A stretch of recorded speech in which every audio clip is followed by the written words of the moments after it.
everybody, and welcome back. I hope you enjoyed the machinima. I'll definitely be talking about that a little bit later on in this episode for sure. However, before we get into gameplay, I just wanted to mention the couple story posts that I had posted on my Instagram. I had posted 4. The first one was about a little argument that happened when Elena and Aiden got home after the last episode. Elena finally releasing her pent-up anger that she had towards Aiden for keeping a secret from her for so long, that he was in contact with Xander all those years ago, and he basically explained that the reason why he kept it a secret was because he was scared that if Elena found out that Xander was trying to get in contact with him, with Aiden, then Elena's feelings might have changed for Aiden, but obviously that wasn't the case.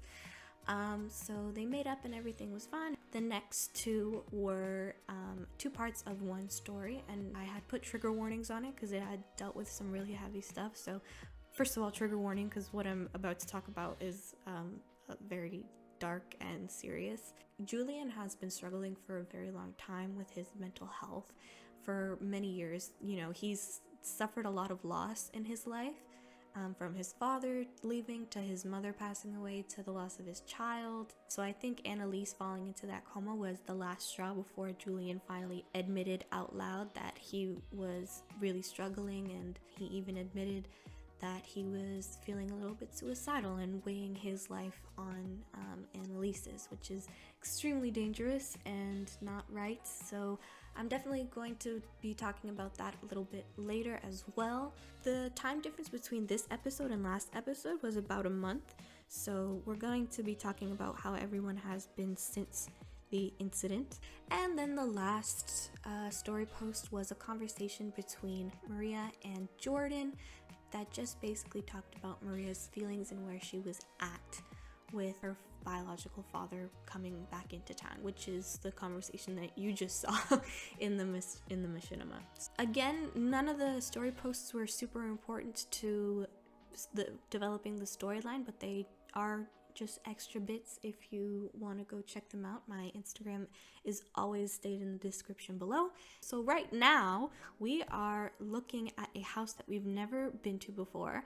We are in the Walters Kingdom, aka Willow Creek, and as you can see, it is very snowy because it is winter time. It's finally winter time. So about a month has passed, like I said, between this episode and the last.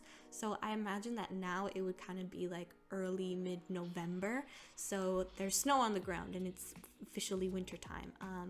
But yeah, we are at a house that we've never been to before. This is officially Derek and Erica's brand new home. Erica and Derek have kind of been homeless these past couple of months that they've finally been home.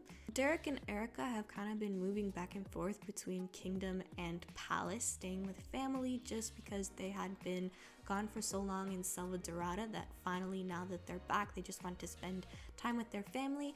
And because their marriage was like a secret ceremony, as you can see in this photo, in Selva Dorada, they didn't really have like an estate to come home to call their own. So finally, I feel like this was kind of built or renovated within the time span that they've been living with their family and finally came back to the kingdoms. I did make some photos of them just to make it more homey. So here's one of them when they got married and they had their private ceremony. Here's some more of them when they were in Selva Dorada. So very pretty. But yeah, I just wanted to show you the house. It's very blue, which is very much Erica and Derek's aesthetic. I also put some Selva Dorada objects up here that I assume that they had acquired throughout their travels and the time that they spent there. Today we are going to be having a ball.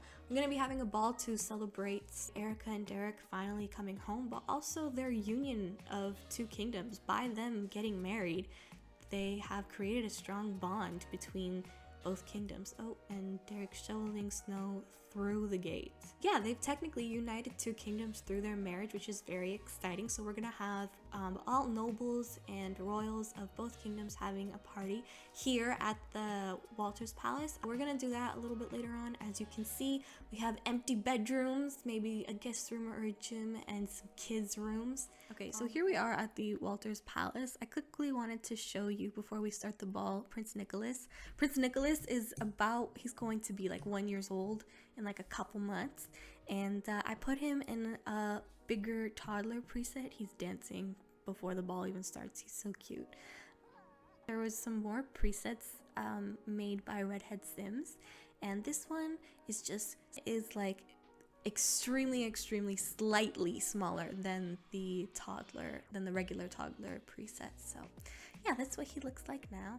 Okay, so I have just started the party. Guests are arriving. Here we are at the ballroom. As you can see, some people are coming in. I have stacked these little party tables from the luxury party stuff with food, and I've called everyone to meals, so I guess everybody's kind of coming.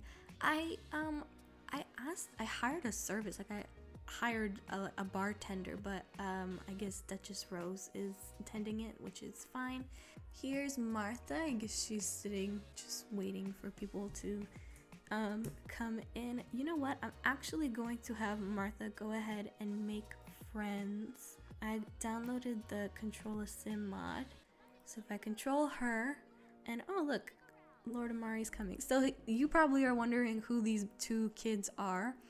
I have actually added some new nobles to the game.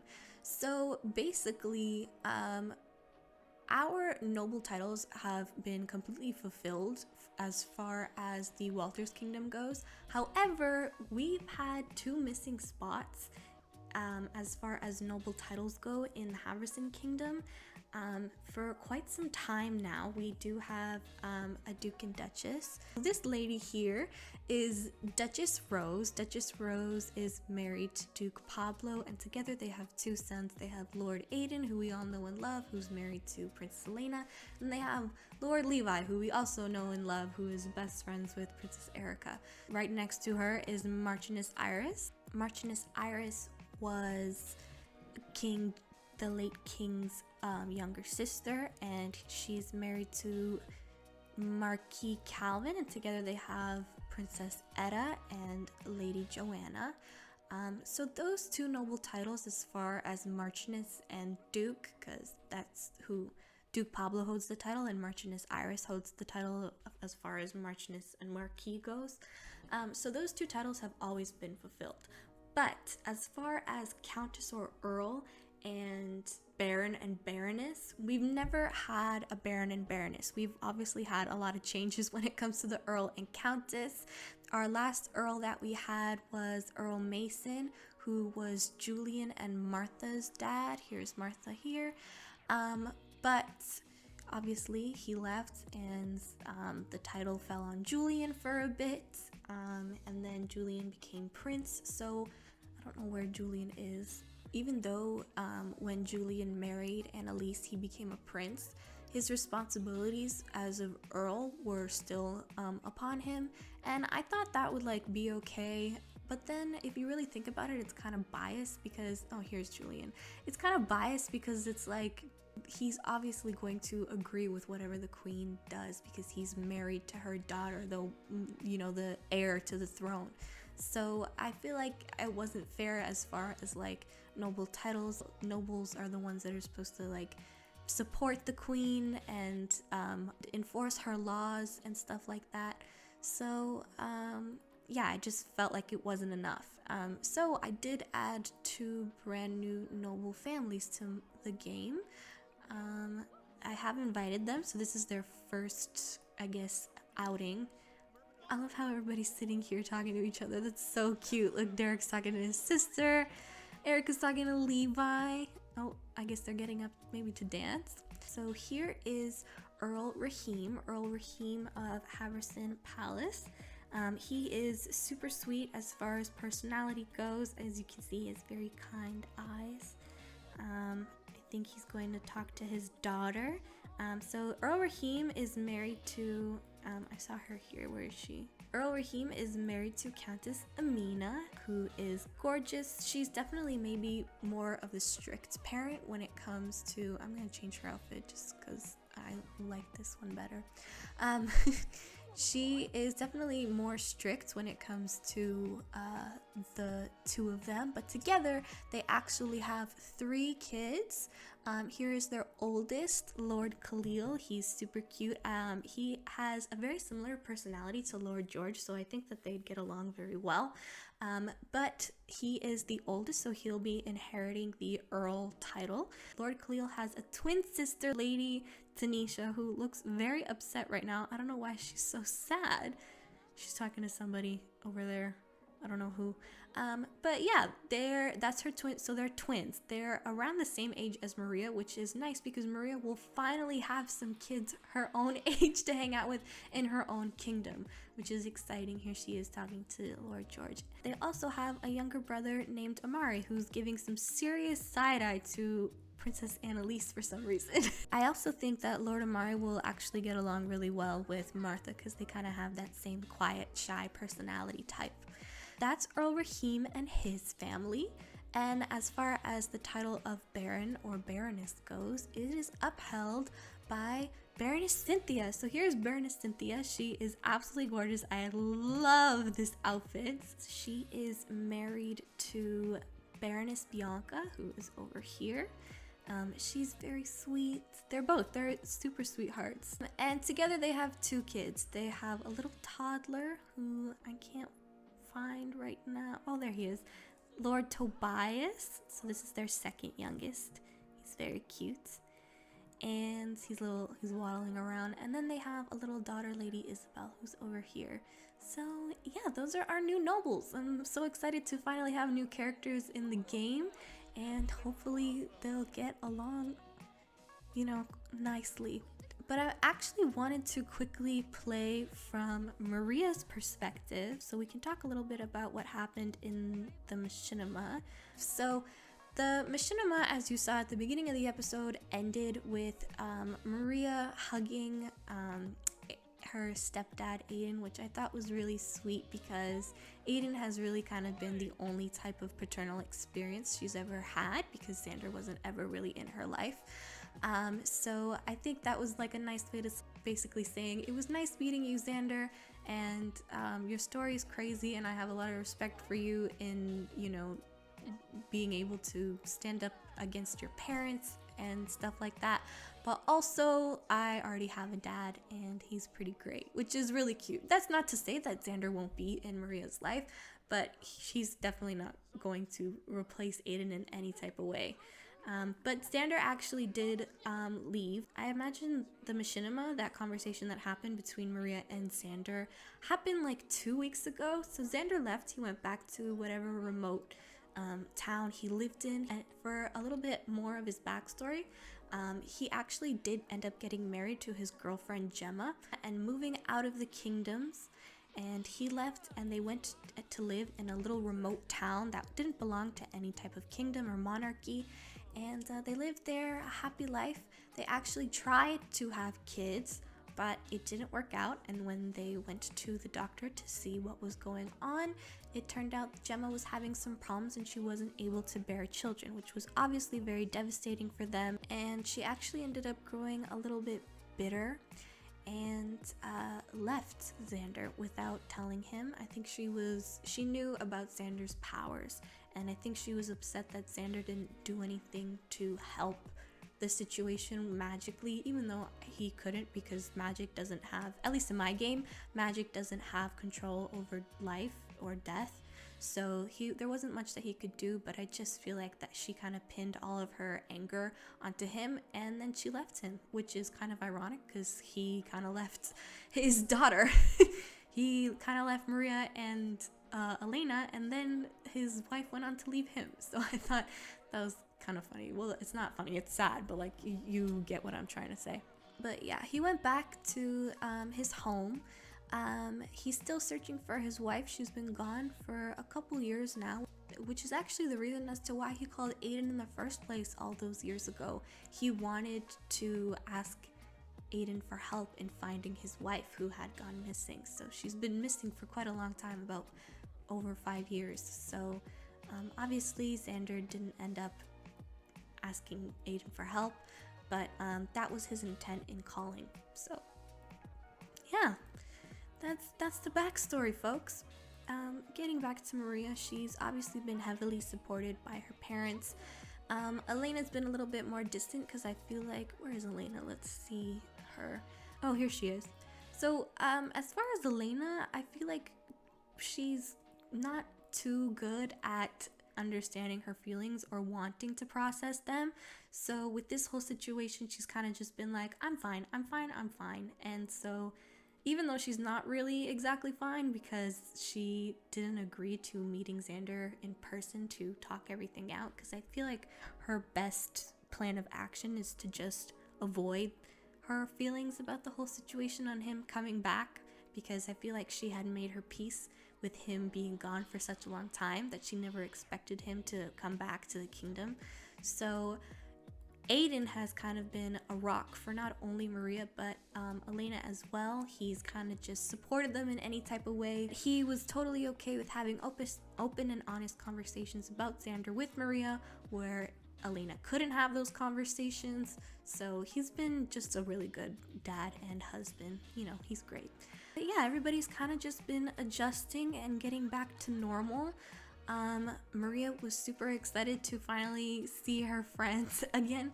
I feel like when you're 14 years old, nothing feels better than just like hanging out with your friends, because you feel like just a normal teenager regardless of your position and stuff.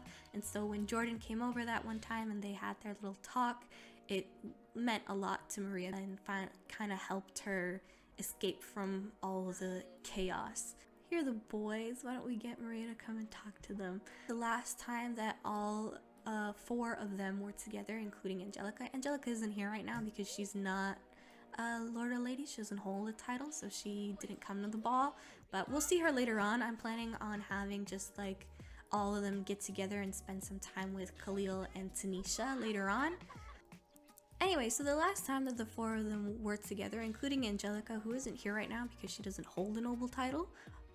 So she's, oh, sorry, I just got distracted by Etta holding Jameson, her little nephew. That's so cute. Sorry.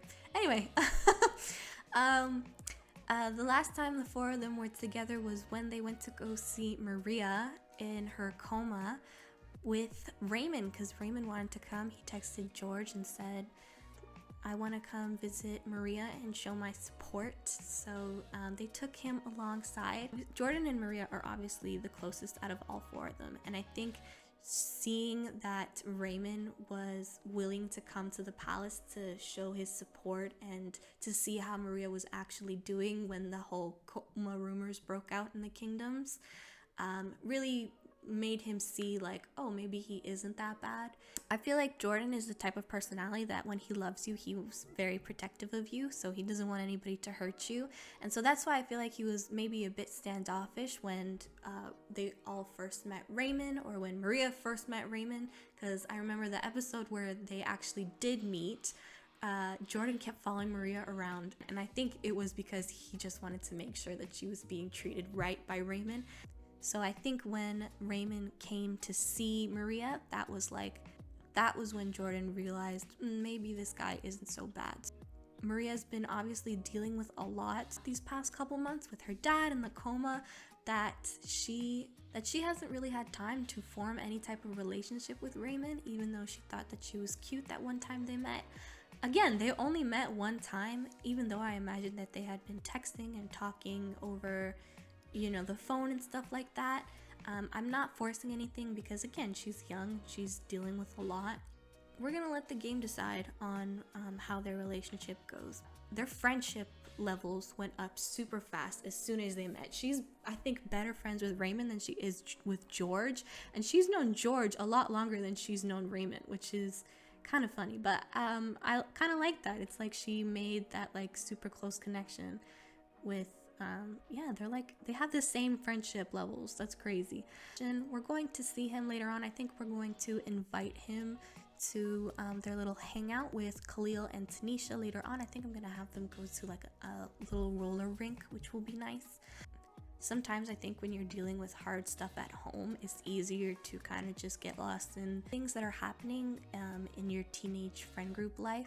So I think thinking about Raymond has kind of been a way for Maria to escape all of, you know, the drama that's been happening with her biological father and stuff, which is actually really sweet. And I think maybe she did even mention it to the boys. She's probably asking like George, hey, how's Raymond doing? Because she knows that they're close, and maybe asking Jordan what she thinks of him. And I think Jordan is probably like, you know what, he's actually not that bad a guy, and he did come to see you when you were in that coma, so I don't know, maybe, you know, see how things go. Here's Julian. I wanted to talk about Julian really quickly. Annalise and Julian have been doing well after, you know, that breakdown and Julian finally admitting that there is a problem that needs to be fixed. Julian and Annalise are in therapy, not together, separately. I think it was well needed for Julian for a long time ago. As I said before, he suffered many losses, and when big tragedies happen and there's no like answers as to why the tragedies occur, there's very like limited reasoning. You kind of fill the holes with yourself with self-blame, and that's something that Julian is definitely dealing with. And as far as Annalise, she's been trying her best to you know, get out of her grievance period. Annalise did suffer a miscarriage, I want to say in the early summer, late spring period, and so it's been a while since then, and she's obviously still grieving the loss, and I think she just needed some help with therapy. So as they just started with their therapy journey, we will be talking about that in future episodes, but for now they just started, and they've made the steps to get healthy. So I put Erica in this big beautiful blue ball gown because this is like kind of the celebration for her wedding, but not really, so I thought like this would be an appropriate dress to wear. It's absolutely gorgeous on her. And her little cousin Cassie's just looking at her like, wow, she's gorgeous, because she is. She's very beautiful. They're all very beautiful. That's pretty much all I wanted to do at this ball. I'm happy everybody had a good time. I mean, it looks like everybody had a good time. There's trash and drinks everywhere. Like, oh my god, even the queen's behind the bar making drinks. But we're gonna go ahead and end the ball and fast forward to the next day when we can focus a little bit more on Maria and her finally being able to live a somewhat normal day as a teenager through all the chaos that she has been enduring. So let's go ahead and do that. I also wanted to say, as far as questions about the comas and who did it and why they did it, those are all still questions that have been unanswered. For now, everybody's kind of just been trying to get back to normal and relax and let all the drama and chaos and anxiety subside from everything like that. And hopefully soon the queen and her daughters will put a plan into place to finding the fairies and finding out why and what happened to the girls. And okay, so I just loaded into game, and all of a sudden I got this attractiveness alert from George about Lady Tanisha. I mean, I don't blame him. Like, look at Lady Tanisha. She's absolutely stunning. I'm obsessed with her. I've been taking pictures of her and I haven't even posted them. I posted one set of pictures of her, but I've taken so much more because I'm absolutely obsessed with her. She's gorgeous. But anyway, sorry, I just went on a little rant because of Lady Tanisha. But George likes Lady Tanisha, which I did not plan for. That's crazy. Oh my god. I love that. Okay, well, why don't we get George to talk to her? So it's the next day and I have gathered all of my Sims into this roller rink. We're very limited as to where to go because it is winter time, so it's not like they could spend time at a park and just be really cold. But I decided to bring them to this roller rink, which is actually very nice. I'd love to go to a roller rink personally in real life. Here is Maria. I think she's gonna grab something from the bar, or she's just gonna sit down. She's doing homework. Maria, you're not... Come on, man. You're here to hang out with your friends. You're gonna do homework? Oh, And look who just came to talk to her autonomously. I did not set that up. I swear to God, I didn't set that up. Let's get him to talk to George, talk to Angelica. Oh, who's this? Angelica, when did you become friends with this guy? Miles Brunn. He's Miles Brunn?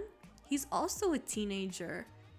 Princess Maria just became good friends with Raymond. Guys, I have not added any interactions. I swear.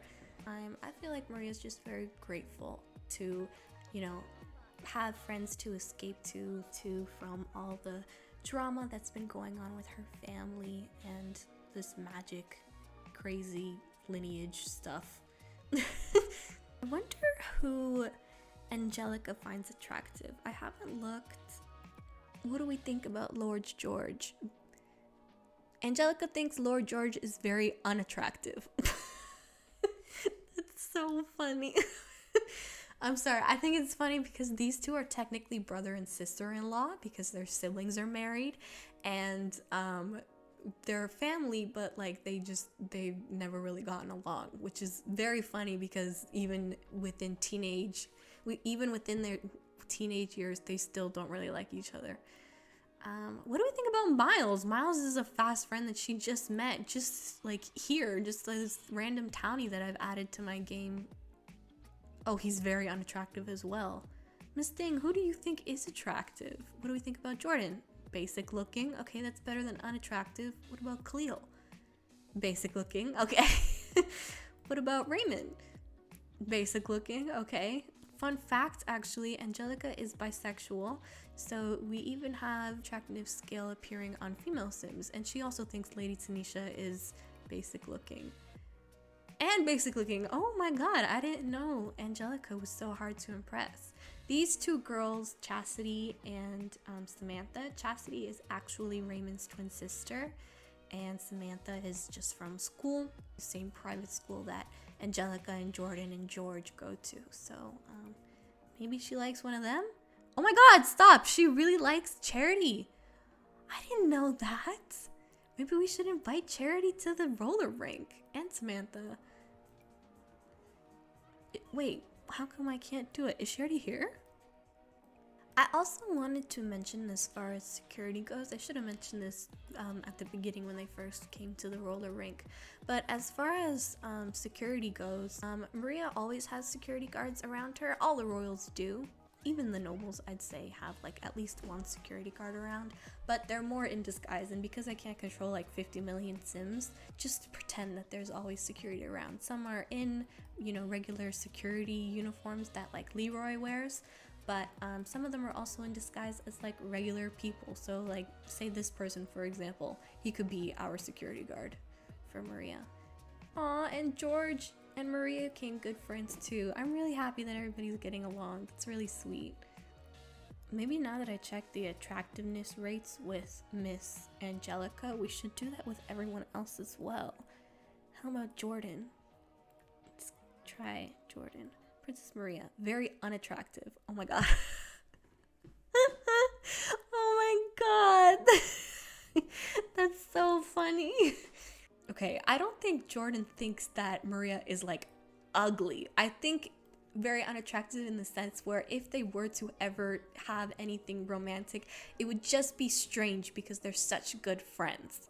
I think that's what that means. Oh my god, Leroy's here. That's cute. What about Tanisha? Very attractive. Oh my god, Jordan, you like Tanisha? Maybe we should go talk to her. I know that George likes Tanisha too, so maybe you have some competition there, I'm not gonna lie. What about Khalil? What does Khalil think? Oh my god, Khalil. Ooh, Khalil thinks that Angelica's very attractive. Khalil, I didn't know that. See, this is why you need mods in the game, man. I'm glad that Maria was able to have some time to relax and just kind of lay back with her friends and act like a normal teenager, which is really nice.